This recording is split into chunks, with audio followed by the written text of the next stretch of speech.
ชีวิตหลังคอนโทรลนี่มันไม่ใช่เรื่องตลกนะขับรถนี่อย่าคิดว่าสบายอย่าคิดว่าสนุก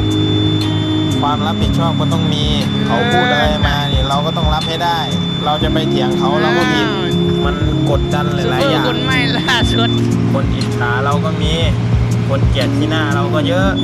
มันไม่มีใครหวังดีต่อใครหรอกครับต่อหน้าอาจเขาจะทำดีทับหลังใครจะไปรู้ล่ะทำอะไรพึ่งตัวเองดีที่สุดมีความทุกข์อะไรก็อย่าไปเล่าให้ใครฟังต่อหน้าอาจเขาจะรับฟังเราดีรับหลังอาจเขาจะสมน้ำหน้าเราก็ได้ คนที่จะรับฟังเราจริงๆเราไม่มีหรอกเราทำหน้าที่ของเราให้ดีที่สุดก็พอแล้วเพราะว่าผมโดนมาเยอะเจ็บมาเยอะทำดีแทบตายก็ไม่มีใครเห็นหัวสู้ทำอะไรไม่มีใครเห็น